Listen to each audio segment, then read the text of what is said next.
बहुत बहुत स्वागत है आप सभी का डीडी न्यूज के इस खास कार्यक्रम इस वक्त में। मैं हूं निखिल सिंह और क्या है इस वक्त की बड़ी खबरें जिनके बारे में विस्तार से जानने समझने को लेकर आपके मन में जिज्ञासा है। क्या है इन खबरों के मायने, क्या है इनके पीछे का एजेंडा। बात होगी पश्चिम बंगाल के सियासत की, बात करेंगे जहां सियासत निचले स्तर पर पहुंच गई है और बार बार यह कहा जा रहा है कि जिस तरह से पश्चिम बंगाल में एक बार जब महंगाई भत्ता देने की बात कही गई है तो क्या एसआईआर की सियासत पिछड़ गई है और विधानसभा में बजट सत्र के दौरान अलग से इस महंगाई भत्ते के लिए बजट जुटाना चुनौतीपूर्ण होगा ममता बनर्जी के लिए। इसके अलावा तेलंगाना की सियासत की भी बात होगी जो संसद भवन की कार्रवाई, संसद की कार्रवाई चल रही है उसकी भी बात करेंगे और इस बात की भी बात होगी कि किस तरह से प्रधानमंत्री नरेंद्र मोदी ने कल जब उन्होंने राष्ट्रपति के अभिभाषण पर अपना जवाब दिया राज्यसभा में तो किस तरह से विपक्ष के एक एक धागे खोल दिए, किस तरह से एक एक बात का तुर्की ब तुर्की जवाब दिया। इन सब पर चर्चा करेंगे, लेकिन सबसे पहले हेडलाइंस। परीक्षा पे चर्चा के नवे संस्करण में प्रधानमंत्री का छात्रों से संवाद। पीएम ने तनाव मुक्त रहने का दिया संदेश, कहा सही मेहनत और लगन से हासिल होगी बड़ी कामयाबी।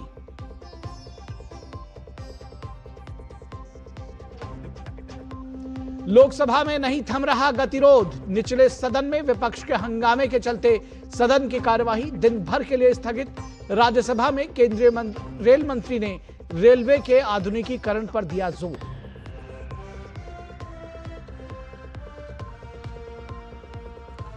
आरबीआई ने रेपो दर में नहीं किया कोई बदलाव, 5.25% पर बरकरार। आरबीआई गवर्नर ने कहा लगातार विकास की राह पर है भारत की अर्थव्यवस्था। इस वित्त वर्ष में विकास दर 7.4% रहने का जताया अनुमान।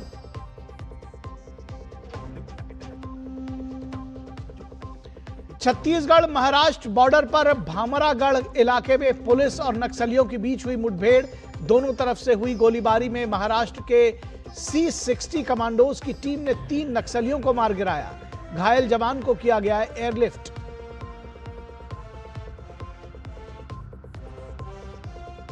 और तेलंगाना में कांग्रेस का मुस्लिमों को 4% आरक्षण का वादा। सुप्रीम कोर्ट में लंबित है यह मामला।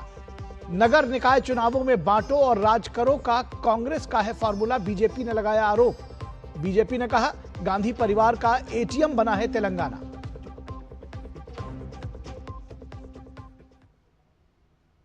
तो सबसे पहले बात करते हैं पश्चिम बंगाल की। पश्चिम बंगाल में खेला होबे से पहले डीए ने बढ़ाया है टेंशन, क्योंकि मुख्यमंत्री ममता बनर्जी कहती थी कि एसआईआर को लेकर के खेला होबे, लेकिन अब सुप्रीम कोर्ट का आदेश आ गया है कि डीए दीजिए कम से कम 25%, तो उसकी वजह से मुश्किलें बढ़ गई हैं। पश्चिम बंगाल में बजट सत्र शुरू होने से पहले कहीं खुशी कहीं गम का नजारा देखने को मिल रहा है। सुप्रीम कोर्ट ने राज्य के 20 लाख कर्मचारियों के वर्षों से लंबित डीए के 25% अविलंब देने को कहा है। जाहिर है इसके लिए ममता सरकार को 40,000 करोड़ रुपए का इंतजाम करना होगा, लेकिन ममता बनर्जी ने बजट प्रस्ताव में आशा कार्यकर्ताओं के लिए 1,000 रुपए का भत्ता बढ़ाने की घोषणा करके ये भरोसा देने की कोशिश की है कि सभी योजनाएं जारी रहेंगी। आज आशा कार्यकर्ताओं ने स्वास्थ्य भवन के सामने धरना प्रदर्शन किया। उनका साफ कहना है कि उन्हें 1,000 रुपए बढ़ोतरी वाली भीख नहीं चाहिए। कार्यकर्ताओं ने चेतावनी दी है कि अगर 15,000 रुपए न्यूनतम भत्ते की उनकी मांग नहीं मानी गई तो वे अपना आंदोलन और तेज कर देंगी। सुप्रीम कोर्ट ने पश्चिम बंगाल के लाखों कर्मचारियों के लंबे संघर्ष के बाद खुश होने का मौका दिया है। कोर्ट का मानना है कि डीए कर्मचारियों का अधिकार है और इसे अनदेखी इसकी नहीं की जा सकती, लेकिन 11 वर्षों तक ममता बनर्जी बड़े बड़े वकीलों को उतारकर कर्मचारियों के बेसिक सामाजिक सुरक्षा को दरकिनार करती रही। 11 वर्षों से यह महंगाई भत्ता, ये डीए पश्चिम बंगाल के 20 लाख कर्मचारियों का लंबित था। सुप्रीम कोर्ट ने ममता सरकार को निर्देश दिया है कि 2008 से 2019 तक की अवधि का बकाया डीए अविलंब भुगतान किया जाए। अदालत ने कहा कि पहले के अंतरिम आदेश के अनुसार बकाया राशि का कम से कम 25% 6 मार्च तक जारी कर दिया जाना चाहिए। कोर्ट ने एक कमेटी की भी इस मामले में अनुशंसा की है। बजट सत्र के बीच कांग्रेस पार्टी ने बड़ा ऐलान करते हुए कहा है कि वो 2026 में होने वाले पश्चिम बंगाल विधानसभा चुनाव में सभी 294 विधानसभा सीटों पर चुनाव लड़ेगी और लेफ्ट फ्रंट के साथ कोई गठबंधन नहीं करेगी। जाहिर है वो उसका ये कहना है कि वो लगभग अकेले जाएगी। जाहिर है त्रिकोणीय मुकाबले में ममता बनर्जी का SIR एजेंडा ही उन्हें राजनीतिक संजीवनी दे सकता है। 10 लाख करोड़ रुपए से ज्यादा के कर्ज में डूबी ममता सरकार के सामने चुनावी घोषणाएं सबसे बड़ी चुनौती है, लेकिन ठीक चुनाव से पहले कर्मचारियों के वेतन और महंगाई भत्ता एक साथ देना उनके बजट भाषण में झोल पैदा कर सकता है। राज्य के राजस्व का 52% सरकारी कर्मचारियों के वेतन और पेंशन पर खर्च होता है। ऐसी हालात में फंड की कमी को लेकर केंद्र सरकार पर ठीकरा फोड़ने के अलावा ममता बनर्जी के पास और कोई विकल्प नहीं बचता है। तो भाजपा नेता शुभेंदु अधिकारी का कहना है कि अगर गोवा में टीएमसी ने 5,000 रुपए दिए हैं तो बंगाल में 500 रुपए वो क्यों दे रही है। आज पश्चिम बंगाल में क्यों 500 रुपया बढ़ा रहा है, क्यों 5,000 नहीं। आपका पार्टी का मैनिफेस्टो गोवा में देख लीजिए, वह 5,000 रुपया करके हर हमारी दीदी बहन माता को बेटी को देने का आपका कमिटमेंट था। क्यों यहाँ ये लोग चुनाव के लिए कर रहा है, दूसरा कोई नहीं। ये सरकार पूरा इंस्टॉलमेंट है और मार्च महीने में पूरा डिजास्टर होगा। तो सवाल तो वाजिब है, क्योंकि जहां सरकार बनने की उम्मीद नहीं है गोवा में, वहां पर 5,000 रुपए का वादा, और जहां आप सरकार में है वहां 500 रुपए का वादा। तो ये सवाल तो पूछे जाएंगे, भले ही वहां पर विपक्षी बीजेपी पूछ रही है। बीजेपी नेता जगन्नाथ सरकार का कहना है कि सुप्रीम कोर्ट के आदेश का स्वागत किया जाना चाहिए। 25% अभी देने के लिए मार्च मास का अंदर ही देने के लिए बोल दिया, लेकिन और भी पूरा बाकी है 75%। वो ड्यूटी का पैसा जनता जो वर्कर है स्टेट गवर्नमेंट का, वो बहुत दिन लड़ाई लड़ रहा है। अदालत में ये चर्चा चलती था, लेकिन ये जो आज फैसला दिया सुप्रीम कोर्ट को बधाई दूं। और इस बीच आशा वर्कर्स ने अपना आंदोलन और अपनी मांगे उन्होंने तेज कर रखी हैं। वो कहती हैं कि 1,000 रुपए कोई उनको भीख नहीं दी जा रही। तो आशा वर्कर्स ने राज्य सरकार के प्रति नाराजगी जताई है। सर्विस देते हैं हेल्थ सेक्टर में, कोई राजनीति नहीं करते हैं हम लोग। हेल्थ जो डिपार्टमेंट हेल्थ को और भी सुस्त और परिषेवा देने के लिए हम लोग करते हैं। और हमारा जो डिमांड है मिनिमम वेज 15,000 रुपया, वो हमारा जेन्युइन डिमांड है, जेन्युइन मांग है। हम लोग का तो 1,000 रुपया मांग नहीं थे। हम लोग का जैसे काम दिया हुआ है आशा दीदी का, तो काम का मांग हम लोग का 15,000 रुपया किए थे। तो 1,000 रुपया से हम लोग क्या होगा, 1,000 रुपया का थोड़ी ना हम लोग काम करते हैं। आपको ये बड़ा लगता है 1,000 रुपया में? हमको मिलते थे 5,250 रुपीज। वो 1,000 रुपया लेकर हम 6,000 ऐसे होगा, तो उसे लेकर हम क्या करेंगे? हमारा घर परिवार है ना। तो आप ही बताइए, इस रुपया के लेकर आप चल सकते हैं? हम कैसे चल सकते हैं? 5,000 रुपए इनकी पहले से तनख्वाह थी। 1,000 रुपए ममता बनर्जी बढ़ाने को कह रही हैं, यानी 200 रुपए रोज। तो आप इसका अनुमान स्वयं लगाइए कि उनकी जो मांगे हैं वो जायज़ हैं कि नहीं, अगर वो मांग रही हैं तो कहाँ गलत कह रही हैं। और इस पूरी खबर पर बातचीत करने के लिए हमारे साथ हमारे संवाददाता सौरभ दत्ता कोलकाता से जुड़े हुए हैं और हमारे कंसल्टिंग एडिटर विनोद मिश्रा भी हमारे साथ जुड़े हुए हैं। सौरभ, सबसे पहले आपके पास आएंगे। ये जो आशा वर्कर्स की मांग है, और इस बीच में अगर हम विधानसभा सत्र की भी बात कर लें, ये एक के बाद एक, क्योंकि SIR से निपटने के लिए उन्होंने बहुत सारे हथकंडे ममता बनर्जी ने अपनाए थे और साफ तौर पर चुनाव आयोग और बीजेपी सबके ऊपर वो आरोप लगा रही थी। इससे कैसे निपटेंगी, कुछ है तैयारी? लेकिन जी देखिए, राज्य का विकास का जो मुद्दा है, भले ही कल विधानसभा में बजट पेश करने के वक्त मुख्यमंत्री ममता बनर्जी ने भी और यहाँ के जो अर्थ राज्य मंत्री है चंद्रिमा भट्टाचार्य, दोनों ही दावा किया कि बंगाल 1 नंबर पे है और बंगाल का विकास काफी तेजी से हो रहा है। लेकिन ये विधानसभा के अंदर और पॉलिटिकल रैलीज में ये जो दावा है, ये दावा किया जाता है। और हकीकत का छवि क्या है? हकीकत का छवि आप यहाँ पे देख रहे हैं कि कल ही विधानसभा में जो बजट पेश हुआ, बजट पेश करने के बाद इन लोगों को कहा गया कि 1000 रुपया इन लोगों का बढ़ाया जाएगा, ऐसा कमिटमेंट किया गया।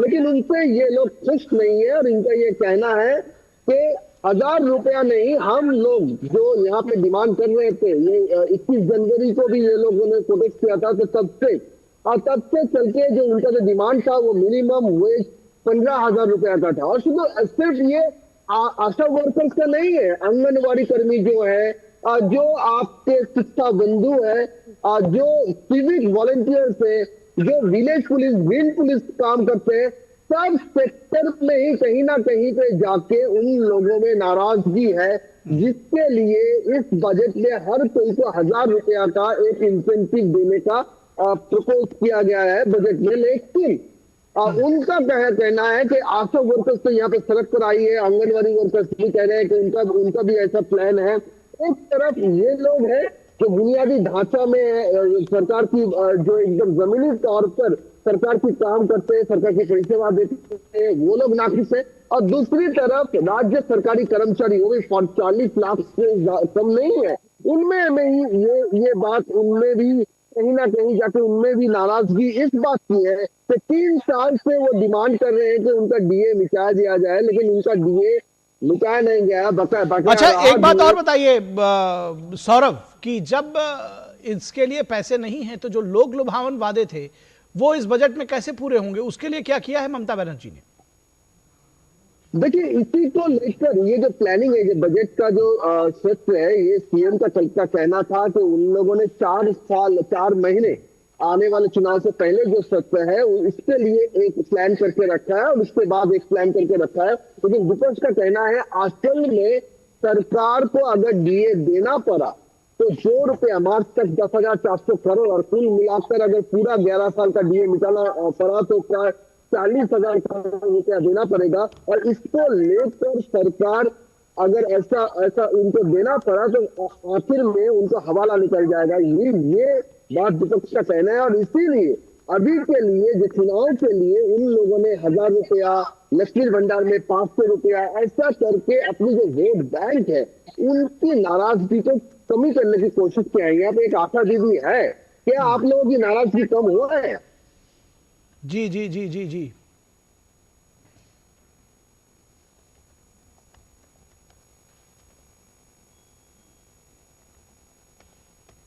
एक बार अपना माइक का म्यूट चेक कर लें कैमरे से, क्योंकि आपकी आवाज हम तक नहीं पहुंच रही है। जो आशा दीदी बोल रही है उनकी आवाज हम तक नहीं पहुंच रही। सौरभ जी, सौरभ आप हमें सुन पा रहे हैं? जी जी जी सौरभ, आप अपने माइक से उनको बोलने के लिए दीजिए, क्योंकि जो माइक आप उनको लगा रहे हैं वो उनकी बात, उनकी आवाज हम तक नहीं आ पा रही है। जी, क्या कहना है आपका?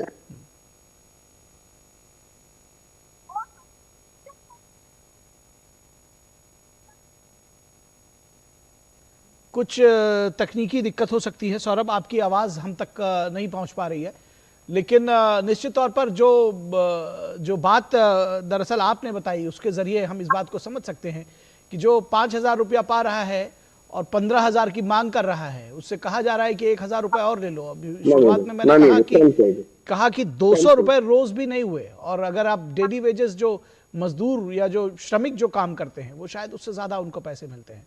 तो ये अपमानजनक भी है, और जो काम वो करती हैं कम से कम उसका भुगतान, उसका मेहनताना उनको जरूर मिलना चाहिए। विनोद मिश्रा के पास आऊंगा। विनोद जी, ये आपने देखा कि ये जो आशा वर्कर्स की जो बात है वो तो एक है ही है, लेकिन उसके साथ साथ ये भी समझने की जरूरत है कि दरअसल अभी तक एसआईआर में खेला होबे की बात करने वाली ममता बनर्जी के ऊपर ये डीए एक पहाड़ की तरह टूट पड़ा है, और सुप्रीम कोर्ट का आदेश है उसका पालन भी करना है। कैसे देखते हैं इसको? निखिल, दिक्कत है ये क्या है कि मीडिया में, कि हम लोग मेन स्ट्रीम मीडिया में ममता बनर्जी अगर सुप्रीम कोर्ट पहुंचती हैं तो 3 दिन तक दिल्ली के मीडिया में आप यही खबर देखते हैं। आप यहाँ अगर ममता बनर्जी चुनाव आयोग में जाके और बाहर में जिस तरह की बयान देती है मुख्य चुनाव आयुक्त को लेके, वो खबर यहाँ की हेडलाइन बनती है। लेकिन अगर मैं सौरभ आपको विस्तार से बता सकते हैं इसको कि कलकत्ता में कम से कम 5 साल से हजारों शिक्षक एक जगह बैठ के धरना दे रहे हैं। कभी आपने कभी खबर देखी, कोई अखबार में ये छपी कि इतने हजारों शिक्षक क्यों धरना पे बैठे हुए हैं? क्यों 25,000 जो शिक्षक को एक झटके में हटा दिया गया सुप्रीम कोर्ट के आदेश के बाद, उस शिक्षक का क्या हुआ? हमने कभी सुना? हमने कभी सुना कि आशा वर्कर जो है वो इतने दिनों से ये लड़ाई लड़ रही है। जब ममता बनर्जी ने कहा कि हम 15,000 रुपया देंगे और जैसे ही ये डीए का सुप्रीम कोर्ट का ये जजमेंट आया है उसके बाद वो सीधे 1,000 रुपया दे के फारकती होने वाली है। तो जाहिर सी बात है कि आपके पास पैसे नहीं है, पैसे नहीं है। इसके कारण की वजह को अगर आप जानेंगे निखिल, तो 10 लाख करोड़ रुपए का अब भी बंगाल के सरकार पे कर्ज है। आप सोचिए कि जो सरकार अपने जो स्टेट का जो जीडीपी है उसके लगभग 40% के लगभग पार कर रहा है कर्ज के रूप में, वो क्या अपने खाएगा और क्या लोगों को देगा? अब आप सिर्फ पॉलिटिक्स कर सकते हैं। तो पश्चिम बंगाल में जो ये आप पॉलिटिक्स देखते हैं, एसआईआर के खिलाफ एजेंडा, ये आप कभी देखते हैं ईडी पे ये छापा, ये सब हेडलाइन स्टोरी है। ये हम इस वक्त में हम लोग बहुत चर्चा इस बात को करते रहे हैं कि ये खबरों को भटकाना चाहती है। असली खबर जो है वो आशा वर्कर है, जो हजारों आशा वर्कर को किस हालत में रखा है जी। असली खबर ये है कि जो 20 लाख एम्प्लॉई थे हैं वहां के पश्चिम बंगाल में, उनको 11 साल से डीए नहीं मिला। सुप्रीम कोर्ट ने कल कहा कि ये उनका लीगली राइट है भाई, ये लीगली उनका रूल है, इन्फोर्सेबल रूल है, आप इसको कैसे डिनाई कर सकते हैं? और अब आप सुप्रीम कोर्ट ने किस्तों में कर दिया है कि सरकार हो रही है कि हमारे पास पैसे नहीं है। तो सवाल यह है कि आपके पूरे रेवेन्यू का 52% अगर पैसा सिर्फ अगर आपको सैलरी और रेवेन्यू इसमें पेंशन में जाता है तो आपको आशा वर्कर को पैसा देने के लिए नहीं है, क्योंकि आपने जो जितना फेक एक बनाया हुआ है वहां अपने सरकार के डेवलपमेंट का, वो एक्सपोज हो गई है। इसलिए आप सिर्फ केंद्र सरकार पे तोहमत लगाती है कि हमें फंड नहीं मिल रहा, हमें मनरेगा का फंड नहीं आया, हमें ये फंड नहीं आया, जबकि ये फंड ट्रांसफर होता है बंगाल में। जी सौरभ आपको बताएंगे विस्तार से। जी जी जी सौरभ, इस फंड्स के बारे में बताइए। फंड्स को लेकर के भी बहुत बड़ी चर्चा रही है और बार बार कंप्लीशन सर्टिफिकेट सरकार से मांगा गया, सरकार ने उसको दिया नहीं, और बाद में ये जिस तरह से ममता बनर्जी की एक विशेष अदा है सियासत की कि वो केंद्र सरकार या दूसरों के ऊपर तोहमत थोप कर निकल जाती हैं, उनके या उनकी पार्टी पर आरोप लगता है तो कहते हैं कि ये बंगाल की अस्मिता की बात है। निखिल जी देखिए, बंगाल में जब भी कोई पॉलिटिकल रैलीज होता है या फिर एडमिनिस्ट्रेटिव कोई प्रेस कॉन्फ्रेंस होता है तो उसमें एक बात जरूर बताया जाता है कि सेंट्रल से जो फंड आना चाहता है, सेंट्रल से वो लोग फंड नहीं मिल रहा है और ओपनली वो कहते हैं कि इतना 1000 करोड़ उनका बकाया है सेंट्रल से, लेकिन क्यों फंड नहीं मिल रहे हैं? अगर आप हेल्थ सेक्टर की बात करें तो हेल्थ सेक्टर में एक प्रोजेक्ट का नाम जो खुद बंगाल के नाम पर रखा जाता है, यानी सीएम ममता बनर्जी जो चाहती है वो नाम रखा जाता है, उनका जो ओरिजिनल जो नाम है उसको हटाया जाता है। जो कलर कॉम्बिनेशन कहना कहते हैं, जिसको डिकोड कहते हैं, वो मेंटेन किया नहीं जाता है। यहाँ तक कि यूटिलाइजेशन सर्टिफिकेट भी टाइम पे नहीं दिया जाता है कि कहाँ कितना काम हुआ है, जो फंड आया था उसको कहाँ यूटिलाइजेशन हुआ है। ये इसके साथ साथ ये चाहे आप हेल्थ की बात करें, चाहे आप जल जीवन मिशन की बात करें, या फिर यहाँ तक आवास का भी जो बात था, यहाँ तक 100 दिन का जो रोजगार जो मनरेगा जो पहले था, जो अभी तो जो मनरेगा का जो पहले नाम था, इसके प्रकल्प में भी काफी हेरा फेरी हुआ था। और संदेश थाली का जब इंसिडेंट हुआ था तब वहां के जो लोग थे वो लोग साफ तरीके से कहे थे कि जो हमारे हक के पैसे हैं हम मजदूरी करते हैं, लेकिन उसका पैसा नेताओं लोग लेके चले जाते हैं, कट मनी कहते हैं यहाँ पे। जी बिल्कुल, वो कट मनी, तोलाबाजी और ये इन सब चीजों को लेकर के पश्चिम बंगाल की जो सियासत है वो अगर मैं कहूं कि बदनाम है तो गलत नहीं होगा। बहुत शुक्रिया इस तमाम बातचीत के लिए सौरभ आपका और विनोद मिश्रा आपका। आप विनोद जी हमारे साथ बने रहिएगा, थोड़ी देर में हम आपके साथ दूसरी विषय पर भी जुड़ेंगे। फिलहाल यहाँ रुकेंगे एक छोटे से ब्रेक के लिए, और ब्रेक के बाद जब वापस लौटेंगे तब चर्चा होगी कि संसद में आखिर हंगामा क्यों है बरपा, और उस हंगामे का किस तरह से प्रधानमंत्री नरेंद्र मोदी ने तुर्की ब तुर्की एक एक करके किस तरह से कल जवाब दिया।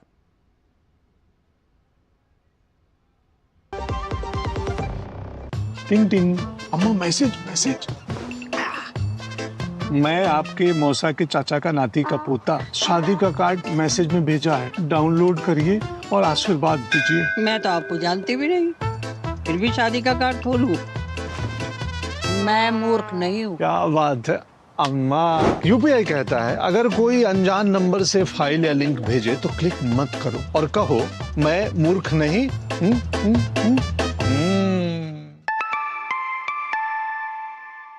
जाइए आप भी किसी का टेस्ट लीजिए। मेरी पसंद, मेरी पसंद, मेरी पसंद, मेरी पसंद, हमारी पसंद, हम सबकी पसंद। मजबूत देश का मजबूत सरिया हो गया स्टील। सोच रहा हूँ टर्म लाइफ इंश्योरेंस ले लूं ताकि मेरे बाद फैमिली को पैसों की कमी ना हो। तू भी ले ले। अबे जल्दी क्या है, बाद में देख लेंगे।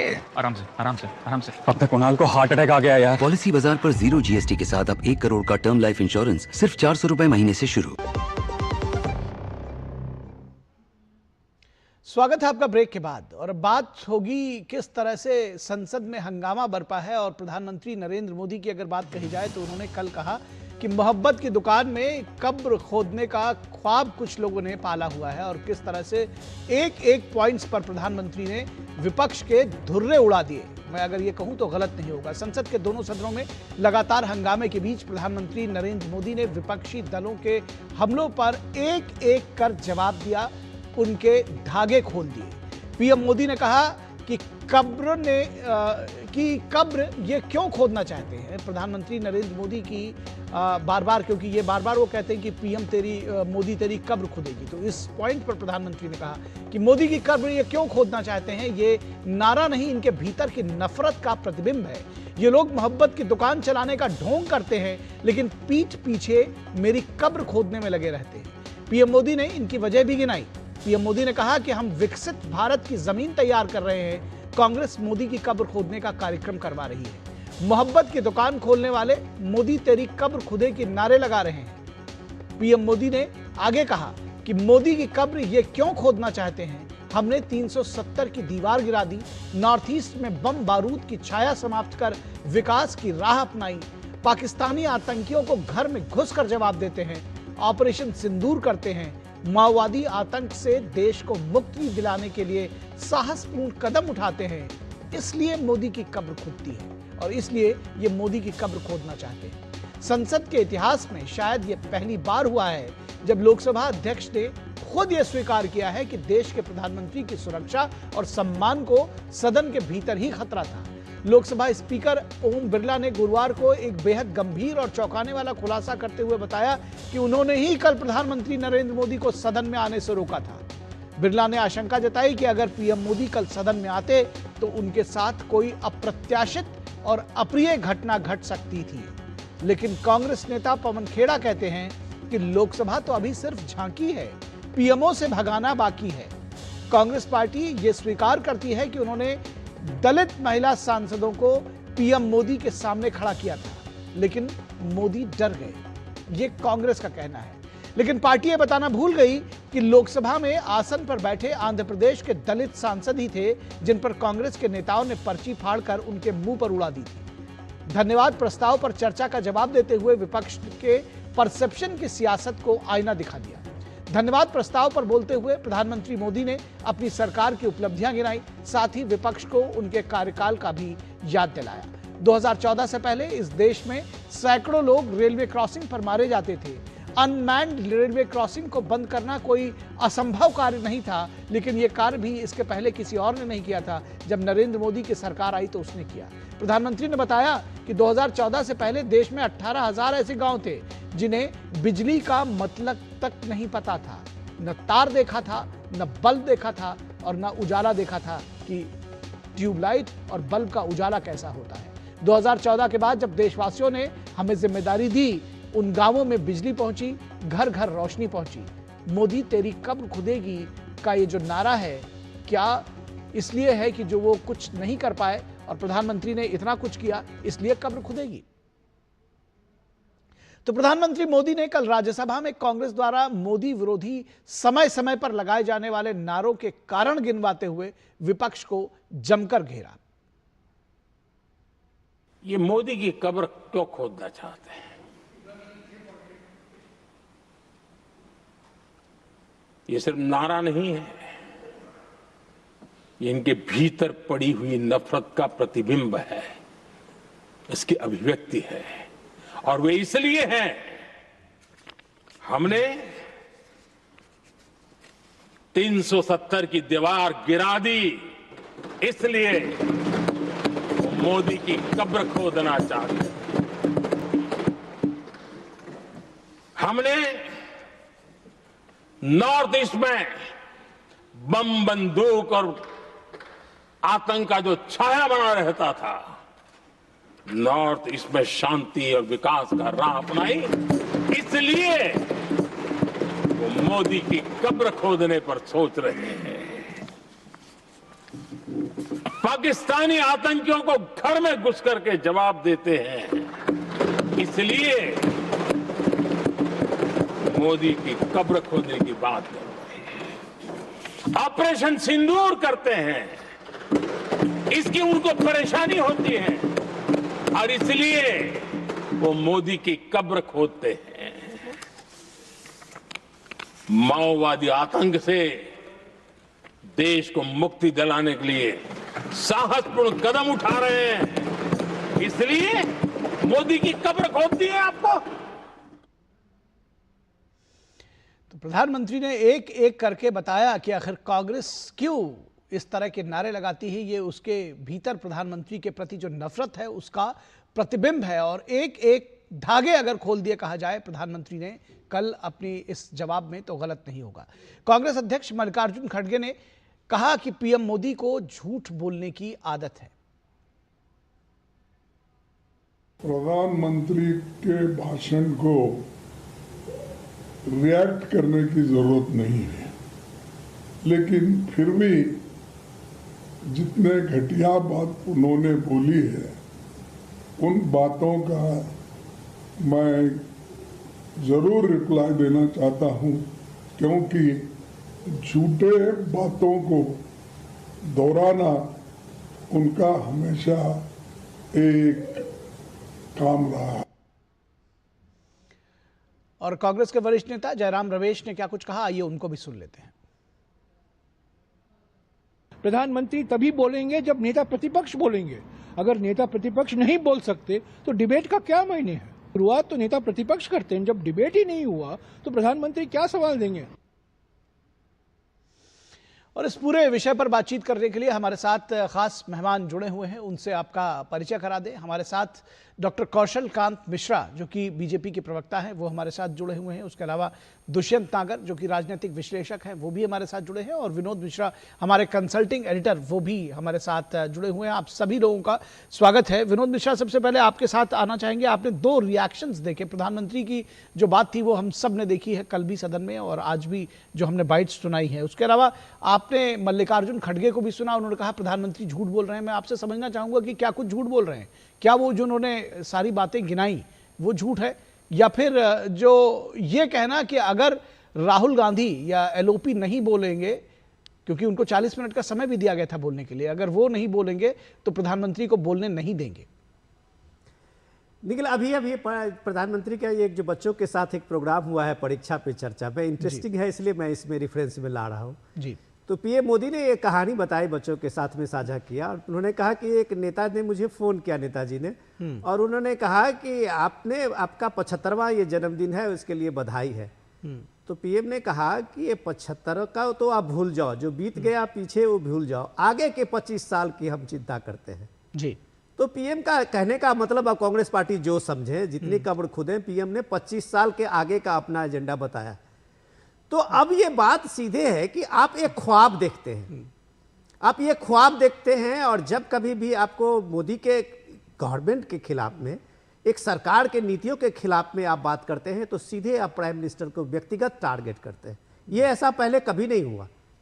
आप सरकार की योजनाओं से, सरकार की बातों से सहमत हो, असहमत हो, ये हो सकता है, लेकिन आप सीधे पीएम पे टारगेट करते हैं। ये सोच दर्शाता है, ये अहंकार दिखाता है कि आप लगातार तीसरी बार एक प्राइम मिनिस्टर, एक हम्बल बैकग्राउंड से आने वाले प्राइम मिनिस्टर को आप सीधे सीधे टारगेट जिस तरह से कर रहे हैं, ये बात जब है, इस देश के संसदीय इतिहास में कभी ऐसा नहीं हुआ।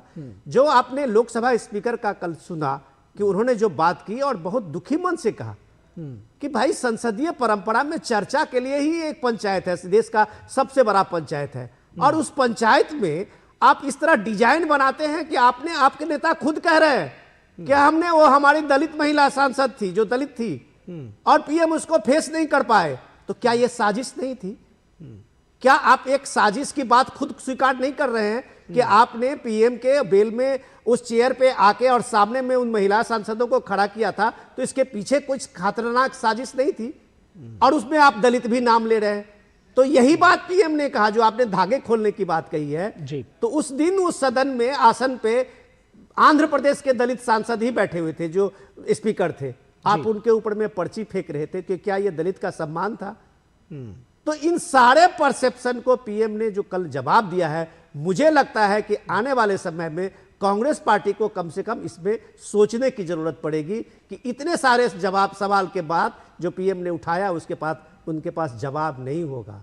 जी, दुष्यंत दागर जी हमारे साथ जुड़े हुए हैं, राजनीतिक विश्लेषक हैं लेकिन कांग्रेस के नीतियों के समर्थक माने जाते हैं, तो कांग्रेस का पक्ष रखेंगे। दुष्यंत दागर जी, ये कौन सी सियासत है, मोहब्बत की दुकान से कब्र खोदने की सियासत, और खास तौर पर कि हमको बोलने का मौका नहीं मिला नियमों के तहत तो हम प्रधानमंत्री को बोलने नहीं देंगे, ये कौन सा लोग? देखिए कब्र खोदने जैसा कोई वाक्य मुझे लगता है कि पूरे जो सत्र के दौरान नहीं आया है, लेकिन भारतीय जनता पार्टी इसको जोड़ रही है, पीड़ित दिखा के अपने आप को लोगों की भावनाओं के साथ खेल रही है।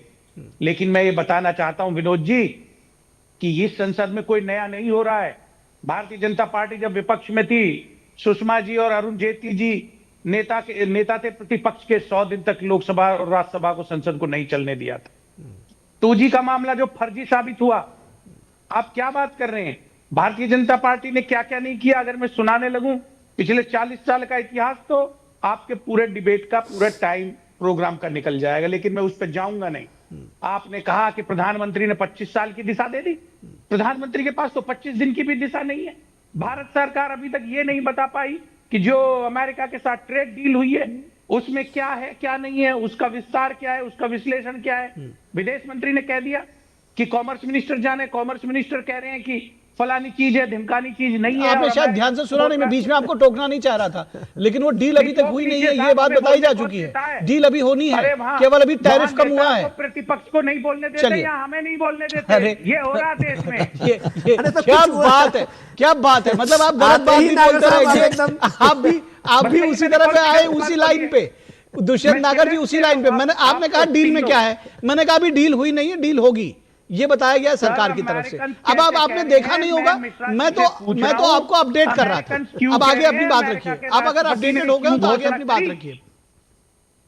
ये दुखद और दुर्भाग्यपूर्ण है जिस प्रकार से प्रधानमंत्री पीछे चल रहे हैं। 70 साल की बात कर रहे हैं। अरे भाई साहब, आने वाले 25 साल का आप जो जुमला कह रहे हैं, आप मुझे बताइए, देश को बताइए कि 92 रुपए का डॉलर हो गया है। दुनिया में तेल इतना सस्ते होते हुए भी भारत के जो उपभोक्ता है उनको उसका लाभ नहीं मिल रहा है। क्यों नहीं मिल रहा है?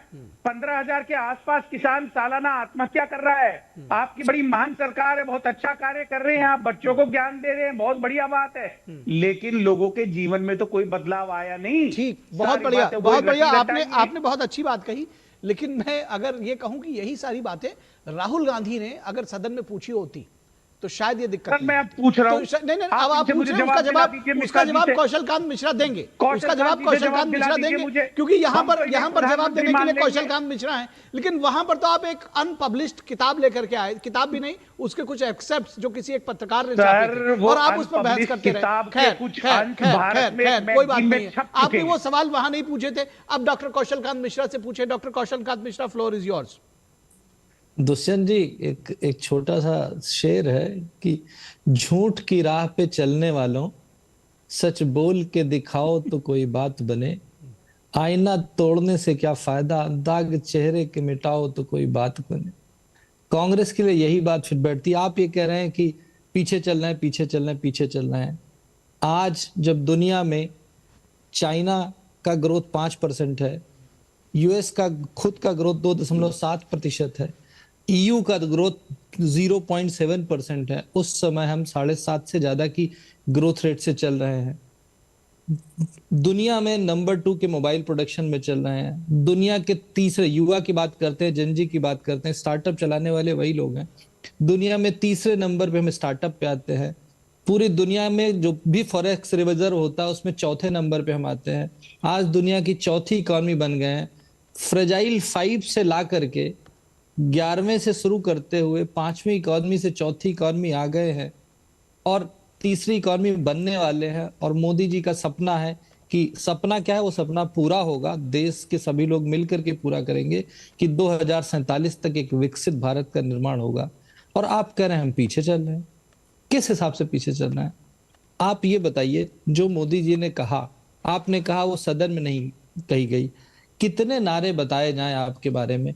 मोदी तेरी कब्र खुदेगी इंशाअल्लाह इंशाअल्लाह नारा ये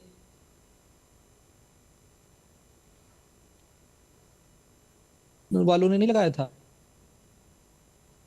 आपकी बात बीच में कट गई है आगे तरफ से कुछ जो जी एक बार फिर से रिपीट करें सर। उसी नारे को कांग्रेस के कार्यकर्ताओं ने इतना पड़ेगा। हेलो हेलो एक बार थोड़ा सा सिग्नल में कुछ प्रॉब्लम थी। जी एक बार फिर से कुछ बोल दीजिए। जी जो अपनी बात थी मैं ये कह रहा था, मैं सिर्फ ये कह रहा था कि जो मोदी जी के खिलाफ नारा लगाया गया, वो नारा मोदी तेरी कब्र खुदेगी इंशाअल्लाह इंशाअल्लाह, ये नारा प्रदर्शन का नारा नहीं था। ये नारा आप ये सोचिए कि कांग्रेस के लीडर्स ने एयरपोर्ट पे लगाया था। क्या ये गलत है दुष्यंत जी? ये तो सच्चाई है ना, सुनिए ना, सच्चाई तो यही है ना। और मोदी जी के खिलाफ कितने और किस किस नीचे स्तर के नारे लगाए गए। और मोदी जो आप अपने राहुल गांधी के बारे में सोचिए ना, राहुल गांधी विदेश की धरती पे जाके जब देश का अपमान कर देते हैं तो मोदी जी को तो छोड़ दीजिए, तो कांग्रेस को अपने अंदर एनालाइज करना पड़ेगा। और एक अनपब्लिश किताब को बार बार कोट करने की कोशिश करते हुए और उसके बाद जिस तरीके से कांग्रेस के कार्यकर्ताओं ने महिलाओं को आगे करते हुए और ऐसा बताया गया कि दलित महिलाओं को आगे करते हुए प्रधानमंत्री की चेयर को घेरने का काम किया। दुष्यंत जी, आज तक इतिहास में कभी ऐसा हुआ है? ये तो सोचना पड़ेगा ना। आपको अपने विरोध की सीमा की लक्ष्मण रेखा तो डिसाइड करनी पड़ेगी ना। किसी भी चीज की जब लक्ष्मण रेखा टूटेगी तो क्या होगा? लोकतंत्र का नुकसान होगा। आप ये बताइए। सर, अनेक बार लोकसभा की मैं आपके पास दुष्यंत जी आपके पास आऊंगा। दुष्यंत जी मैं आपको बताना चाहता हूं, दुष्यंत जी आपके पास आऊंगा। आप सभी गेस्ट का ऑडियो थोड़ा आउट कर दें। मैं अपने पीसीआर से रिक्वेस्ट करूंगा। एक बड़ी खबर आ रही है, दुष्यंत जी थोड़ा सा धैर्य रख लीजिए। हम एक बड़ी खबर अपने दर्शकों के साथ साझा करना चाहते हैं। पाकिस्तान से एक बड़ी खबर आ रही है। इस्लामाबाद की मस्जिद में ब्लास्ट हुआ है और इस ब्लास्ट में कम से कम 10 लोग घायल हुए हैं।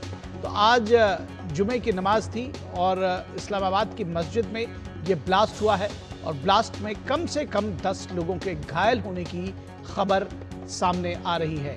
शहजाद टाउन एरिया की मस्जिद में शुक्रवार की नमाज के दौरान धमाका हुआ और इस धमाके में कम से कम 10 लोगों के घायल होने की खबर है। इस्लामाबाद से खबर आ रही है, इस्लामाबाद की मस्जिद में एक बड़ा ब्लास्ट हुआ है पाकिस्तान में, जिसमें कम से कम 10 लोगों की घायल होने की खबर है। ये इनिशियल रिपोर्ट्स हैं, इसलिए ये जो संख्या है ये आगे बढ़ सकती है। फिलहाल जो ताज़ा समाचार है उसके मुताबिक 10 लोग कम से कम घायल हैं। शहजाद टाउन एरिया की मस्जिद है इस्लामाबाद की और शुरुआती खबरों के अनुसार 10 लोगों की मौत की खबर आने लग गई है।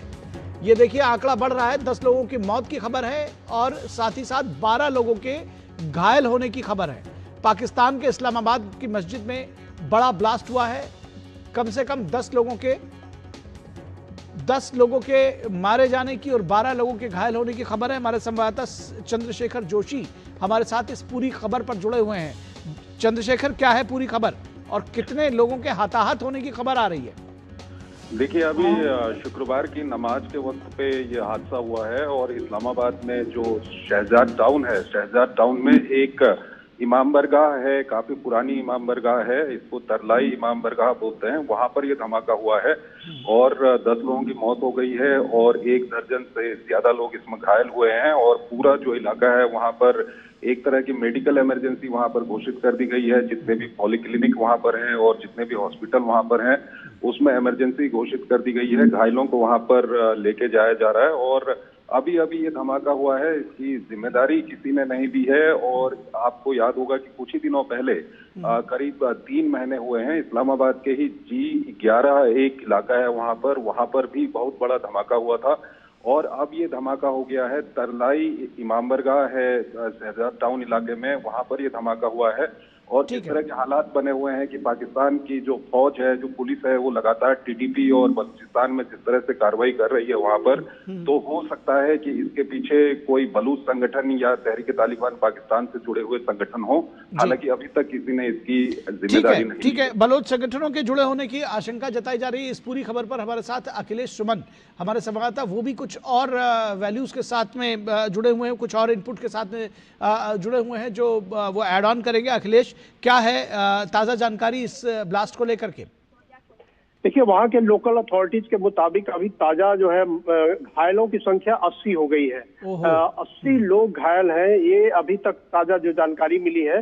80 घायल हैं, 11 लोग करीब मारे गए हैं वहाँ पे इस पूरे घटना में। तो 11 लोगों के मारे जाने और 80 लोगों के घायल होने की सूचना मिली है अभी तक। और देखिए, ये जो मॉस्क है वो शिया लोगों का मॉस्क है और आप जानते हैं कि पाकिस्तान में शिया और सुन्नी का बड़ा ही पुराना झगड़ा रहा है और जो पाकिस्तान के आतंकवादी संगठन है मुख्यतः सुन्नी संगठन रहे हैं। तो ऐसे में ये जो पूरी घटना है, पूरी घटना पे अभी जब वहाँ की न तो ISI कुछ बोल रही है, न वहाँ की लोकल अथॉरिटी बोल रही है, तो यह भी माना जा रहा है कि हो सकता है उनका इशारा जो है अभी तक पूरी तरह पता नहीं चला है, लेकिन निश्चित तौर पे किसी ऐसे आतंकवादी की संगठन की हरकत है जो शियाओं के खिलाफ है। तो ये क्या शिया सुन्नी संघर्ष के तौर पर जो इसके पहले भी पाकिस्तान में देखा गया है, क्या उसके दायरे में देखा जाए इसको? बिल्कुल, जो घटनाक्रम है उससे यही लगा है, क्योंकि देखिए पाकिस्तान में एक तो बलोचों का है ही, लेकिन उसके अलावा शिया सुन्नियों का भी झगड़ा है और सुन्नी जो है शियाओं को जरा भी पसंद नहीं करते। जब भी उन्हें मौका मिलता है तो शियाओं के खिलाफ आक्रमण करते हैं, शियाओं को कह सकते हैं कि तंग करने की, उन्हें किसी न किसी तरीके से प्रताड़ित करने की कोशिश जो होती है उनके यहाँ होती है, खास करके जो आतंकवादी संगठन है। तो निश्चित तौर पे जो अभी तक जो पूरी तरह जो घटनाक्रम है उससे लगता है कि ये शिया सुन्नी का है और मुख्यतः जो पाकिस्तान के जो आतंकवादी खूंखार आतंकवादी संगठन है उन्हें जब कोई इस तरीके की इंगेजमेंट नहीं होती तो अपने ही यहाँ के लोगों को, शियाओं को निशाना बनाते हैं। तो ज्यादातर मसला इसी बात का है कि कोई हो सकता है उसमें IS का जो इस्लामिक स्टेट है से जुड़े हुए कुछ तत्व है पाकिस्तान में, उनका भी हाथ हो सकता है। क्योंकि ठीक है अखिलेश, आप और ज्यादा जानकारी इस विषय में जुटाइए, हम और जानकारी के साथ आपको फिर जोड़ेंगे, कोशिश करेंगे आगे के बुलेटिन में।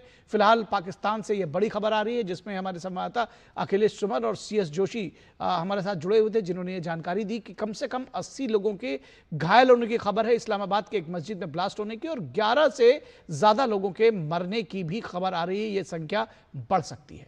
तो फिलहाल यहां रुकेंगे एक छोटे से ब्रेक के लिए। दर्शकों कहीं मत जाइएगा, ब्रेक के उस पार आपको दिखाएंगे तेलंगाना की सियासत में क्यों आखिर तुष्टीकरण का जो सियासत है वो किस तरह से एक नया रूप ले रही है।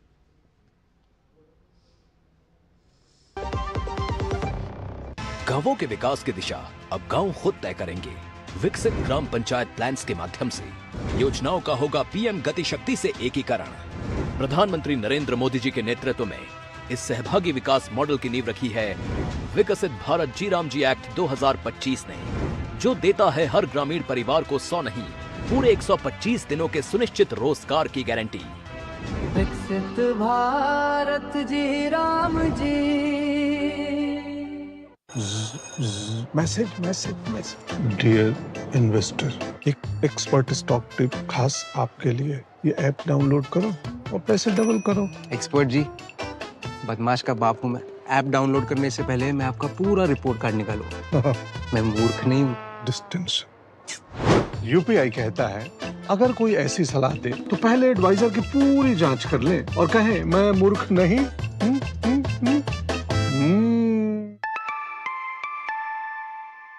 जाइए आप भी किसी का टेस्ट लीजिए। जब धरती चीर कर निकलता है लोहे का पत्थर और मिलता है मोंगिया के जोश से, फिर तपता है, पिघलता है और बनता है फौलाद। अब होता है सरिया सारी खूबियों के साथ। मोंगिया स्टील, मजबूत देश का मजबूत सरिया।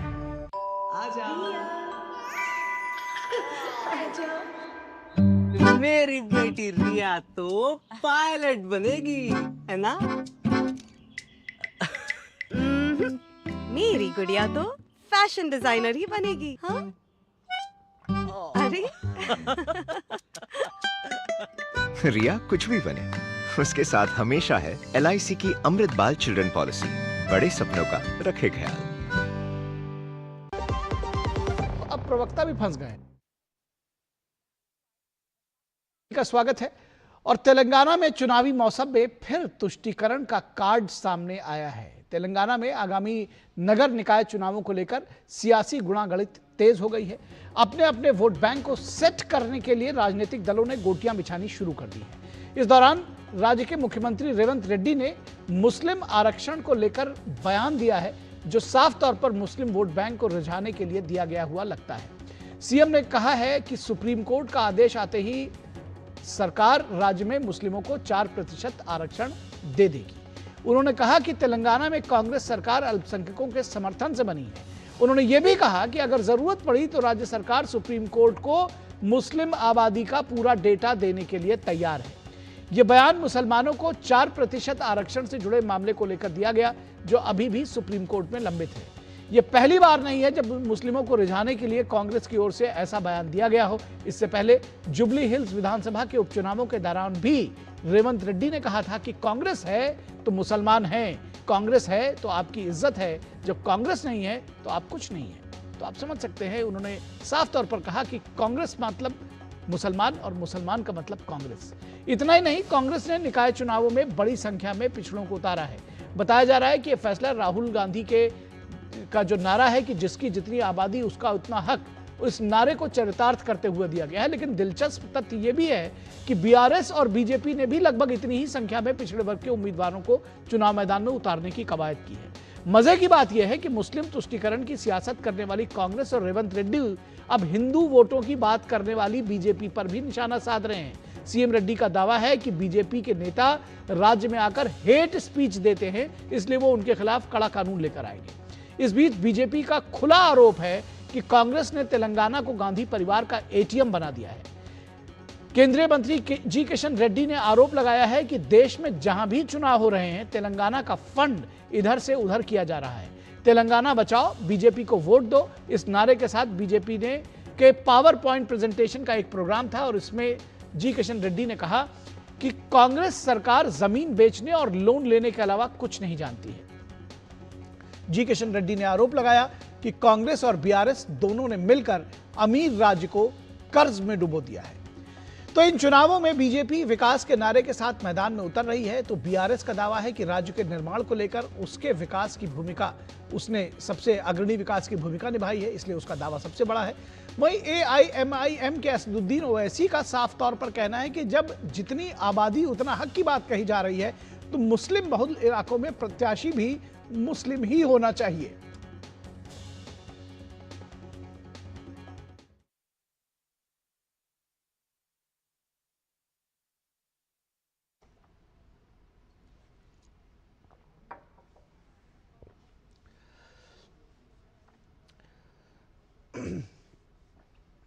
तो तेलंगाना के सीएम रेवंत रेड्डी ने मुस्लिम समुदाय को 4% आरक्षण देने का ऐलान किया। क्या कुछ कहा उन्होंने, आइए आपको सुनाते हैं। और सबसे खास बात है कि उन्होंने जो ये ऐलान किया कि 4% आरक्षण हम सुप्रीम कोर्ट से देंगे, केवल वही नहीं रुके। उन्होंने कहा कि जो बीजेपी के जो, चाहे वो पवन कल्याण हो या उनका निशाना अमित शाह का भी उन्होंने नाम लिया, का वो जो आते हैं वो यहाँ पर हिंदू वोटर्स को वू करते हैं, यानी कि उनकी ओर वो उनकी बातें करते हैं, वो सनातन की बात करते हैं, तो हेट स्पीच देते हैं वो, और हेट स्पीच के खिलाफ हम कानून लेकर आएंगे। क्या कुछ कहा, आइए आपको सुनाते हैं। माइनॉरिटी का पूरा बराबर हिस्सा करके जितने लोग हैं हिसाब करके हम लोग तैयार किए। आगे कभी भी सुप्रीम कोर्ट में अगर 4% रिजर्वेशन का मसला आएंगे, ये कागज ले जाकर ये हिसाब किताब कोर्ट के सामने रखे तो 4% रिजर्वेशन परमानेंट हो जाएंगे। तो जो मामला कोर्ट में है उसको लेकर के भी सियासत जारी है। इस पूरी खबर पर बातचीत करने के लिए हमारे साथ हमारी संवाददाता सुरेखा हैदराबाद से जुड़ी हुई हैं। सुरेखा, किस तरह की सियासत आप देख पा रही हैं और खास तौर पर मुस्लिम तुष्टीकरण की? जैसे ही चुनाव आते हैं, ये कांग्रेस का कोई नया नाव नहीं है, लेकिन उसके साथ साथ जिसकी जितनी आबादी उसका उतना हक का नारा भी लगाने की कोशिश कांग्रेस कर रही है। कैसे देख रही है इस पूरी सियासत को?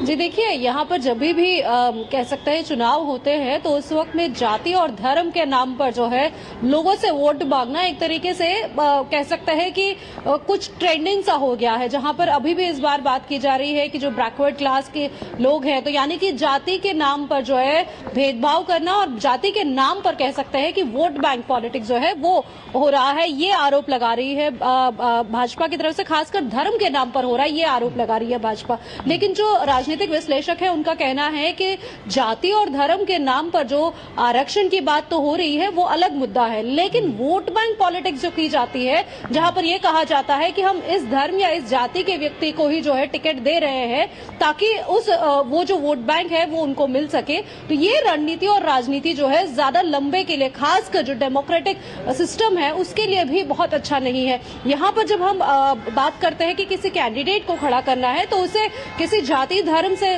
परे हटकर जो है वो कितना अच्छा काम कर सकता है, जनता के लिए कितना काम कर सकता है, ये जनता तय करती है और उसी को लेकर जो है चुनाव होने चाहिए। तो जाहिर तौर पर अभी क्योंकि नगरपालिका के चुनाव हैं तो इसके लिए बहुत ज्यादा गहमा गहमी हो रही है और कुछ देर में, कुछ वक्त पहले जो है चार्जशीट निकाली गई थी भाजपा की तरफ से और कल जो है पीपीटी प्रेजेंटेशन हुआ था और कुछ देर में अब मैनिफेस्टो तक भाजपा जो है वो रिलीज कर रही है, जहां पर भाजपा ये कह रही है कि दोनों ही, चाहे वो बीआरएस की सरकार रही हो या फिर अब कांग्रेस की सरकार हो, भ्रष्टाचार के नाम पर बहुत ज्यादा जो है लोगों का खून चूसा है और पिछले कुछ समय में इतने ज्यादा आर्थिक तौर पर राज्य को बहुत ज्यादा पीछे कर दिया है और पूरी तरीके से कर्ज में डुबो दिया है। जबकि बीआरएस ये कह रही है कि जो 10 साल की हमने जो प्रगति की है उसके नाम पर हम वोट मांग रहे हैं।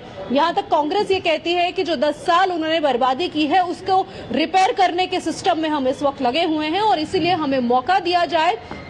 सरपंच के चुनाव में जिस तरीके से आपने हमारा साथ दिया है उससे ज्यादा बढ़कर जो है इस बार पूरे के पूरे 100% कह सकते हैं वोट्स के साथ हम लोग को पूरी तरीके से जीत दिलाई जाए, ताकि जो विधायक हो या फिर जो सांसद हो, जो भी नेता है ऊपर, वो आप लोगों का काम कर सके। उन्होंने यहाँ तक, मुख्यमंत्री ने एक जगह पर एक बात भी कही कि अगर म्युनिसिपल चुनाव में जो है दूसरे पार्टी के नेता चुनकर आते हैं तो उनका और कांग्रेस पार्टी के नेताओं के साथ या फिर किसी और विधायक के साथ समन्वय बिठाना, जो किसी और पार्टी के होंगे उनके साथ समन्वय बिठाना मुश्किल होगा, जिसके लिए वो चाह रहे थे कि कांग्रेस के ही लोगों को आप वोट देकर जिताइए, ताकि जो विधायक कांग्रेस के या फिर जो मंत्री कांग्रेस के होंगे उनके साथ समन्वय अच्छा होगा तो आपका काम जो है वो आसानी से बनेगा और जो फंड्स आ रही हैं वो भी आप तक पहुंचेंगी। तो इस तरीके से जो है वो प्रचार में उतर रहे हैं। ठीक सुरेखा, एक बात और आपसे जानना चाहेंगे, ये जो आरोप प्रत्यारोप लगाए जा रहे हैं, इस दौरान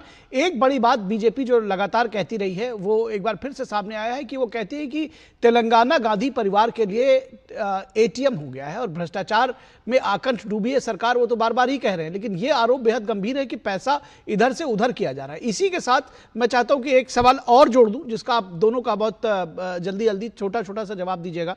एक सवाल ये भी है कि असदुद्दीन ओवैसी वो कहते हैं कि जब जिसकी जितनी आबादी उसकी उतनी हक की बात करती है, तो जहां मुस्लिम मेजॉरिटी ज्यादा है वहां प्रत्याशी भी मुस्लिम होना चाहिए। जी हाँ, देखिए, अगर आप उसी की बात को लेकर कहते हैं तो फिर वहीं पर हम देखते हैं कि जहाँ पर राहुल गांधी दिल्ली में बैठकर ये कह रहे हैं कि जितनी आबादी उतनी ज्यादा जो है भागीदारी होनी चाहिए, तो फिर डिलिमिटेशन की बात भी रेवंत रेड्डी यहाँ पर कर रहे हैं, जो दक्षिण भारत में वो बार बार उठा रहे हैं कि हमने तो पॉपुलेशन कंट्रोल के लिए दक्षिण भारत के राज्यों ने बहुत काम किया है, तो ऐसे में जब डिलिमिटेशन की बात आएगी तो फिर हमारे हिस्से कुछ नहीं आएगा। तो यानी कि एक ही पार्टी के दो प्रमुख नेता जो है अलग अलग स्वर में बात कर रहे हैं, तो इसको कैसे देखा जाएगा, ये भी इसकी भी जवाबदेही जो है कांग्रेस के नेताओं के लिए बनती है। जी निश्चित तौर पर कांग्रेस के नेताओं के लिए बनती है और जनता जरूर उनसे ये जवाब चाहेगी। फिलहाल सुरेखा बहुत शुक्रिया इस तमाम बातचीत और जानकारी के लिए। तो इस वक्त के आज के अंक में बस इतना ही। हमारी पूरी टीम को दीजिए इजाजत। नमस्कार।